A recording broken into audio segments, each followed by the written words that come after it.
পৃথিবীর সব দেশে বই পুস্তক আইন দেখেন, যারা বিদ্রোহ করে, দেশের বিরুদ্ধে বিদ্রোহ করে, তাদের মৃত্যুদণ্ড। দুইটা জোনের জোন কমান্ডার ছিলাম, লামার জোন কমান্ডার ছিলাম 82-তে, 95-এ ছিলাম আলী কদমের জোন কমান্ডার। তাছাড়া আমি সেকেন্ড ইন কমান্ড হিসাবে দিঘিনালা জোন এবং সেক্ষেত্রে বড় বড় অপারেশনও করেছি, যেখানে বিডিআরের 12 জন লোককে হত্যা করা হয়।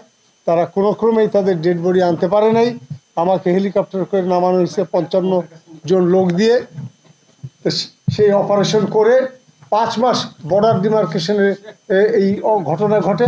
আমি প্রত্যেকটা ক্যাম্প, আমার ক্যাম্প নিয়ে বর্ডারের ওই পাশে ইন্ডিয়ান টেরিটরিতে আমি ক্যাম্প এস্টাবলিশ করেছি।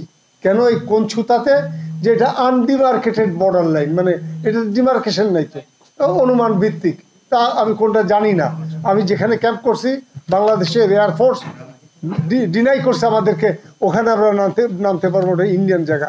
এখন আমার বস ওখান থেকে ডিভিশন হেডকোয়ার্টার থেকে খাগড়াছড়ি থেকে বলতেছে, ফরিদ তুমি কি করছো? আমি নো স্যার, আমি আমাদের জায়গাতে আসি। কিন্তু ডিমার্কেশন করার পরে বলা যাবে যে এটা ইন্ডিয়া কি বাংলাদেশ, এবং ইন্ডিয়ান গ্রাম ট্রাম আমি জ্বালায় সারকার করে দিয়েছি। মানে এরকম অবস্থা আমার সৃষ্টি হয়েছে, কেউ আমাকে অপোজ করতে আসে নাই। ওখানে শান্তি বাহিনী ধরেছি। এই যে শান্তি বাহিনীর সাথে 2700 শান্তি বাহিনী ছিল, 25,000 ইনফেন্ট্রি সোলজার ছিল। তারা পাগল করে দিয়েছিল আমাদেরকে, এবং এই পাগল করার একটা বিশাল ব্লেসিং আমরা সারা বিশ্বে পেয়েছি। সেটা কি? আমরা তৎপরতা, মানে এই যে আমাদেরকে হত্যা করে ফেলবে সাথে, এই যে গার্ড থাকতে হবে, এবং আমাদের তেমন কোনো ড্যামেজ করতে পারে নাই। আর আমরা শান্তি বাহিনীদেরকে ধরে ফাঁসি দিই নাই। পৃথিবীর সব দেশে বই পুস্তক আইন দেখেন, যারা বিদ্রোহ করে, দেশের বিরুদ্ধে বিদ্রোহ করে, তাদের মৃত্যুদণ্ড। যারা আমার দেশে সে গুপ্তচরের কাজ করবে, বই খোলেন আইনের, এখানে আইন কোয়ালিফাইড লোক আছে কিনা আমি জানি না, তারা জানে যে section 121 wages war against the queen, ও এখনো ওই বইতে লেখা আছে। কুইন মানে ইংল্যান্ডের কুইনের এগেনস্টে যে বিদ্রোহ করবে তার মৃত্যুদণ্ড। তা এইগুলা মৃত্যুদণ্ড আমরা দিই নাই। আমরা মনে করছি আমরা মানুষেরা ভালোবাসা, খানাপিনা করছি, একসাথে সিগারেট খেয়েছি, ধরে মাটির নিচে ডানজিয়ন মারেছি, খাওয়ার সময় ডেকেছি, খাও, আমাদের গার্ডটা সব রয়েছে, সিগারেট খেয়েছি, গল্প করেছি, তোমার লাইফ কি এটা সেটা, এইরকম ট্রিটমেন্ট করেছি আমি। তো এখন আমি যেটা বলবো, আমাকে সংক্ষেপ করতে বলা হয়েছে। আমি রিকমেন্ডেশন হচ্ছে, আমি যা বুঝি সেই রিকমেন্ডেশনটা হচ্ছে যে আমরা পার্বত্য চট্টগ্রাম, আমার কথা অনেকে অগণতান্ত্রিক অনেক কিছু খারাপ মনে করবেন, আমার সামনেই জিয়া রহমান লামাতে লোক পাঠিয়েছে, বিভিন্ন ক্যাম্পে পাঠিয়েছে, রাস্তায় শীতকালে ঠান্ডায় মরে গেছে বহুত বাঙালি লোকজন। তারা এরা যদি না থাকতো পার্বত্য চট্টগ্রাম এতদিন খোদা হাফেজ হয়ে যেত।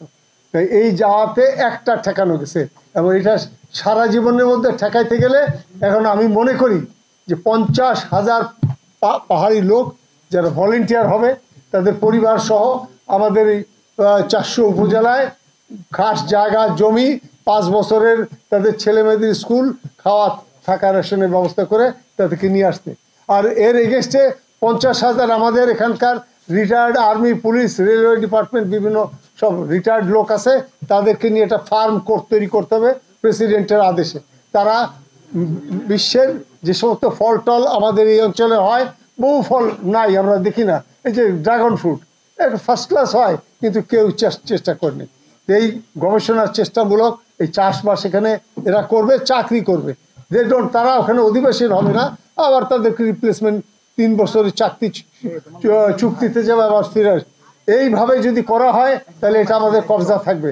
বাদ বাকি বুলশিট করে কোনো রচনা লিখে কোনো লাভ হবে না। তো সবাইকে ধন্যবাদ জানিয়ে আমার কথা শেষ করেছি। পাল তুলে দাও, ঝান্ডা ওড়াও, জিন্দাবাদ।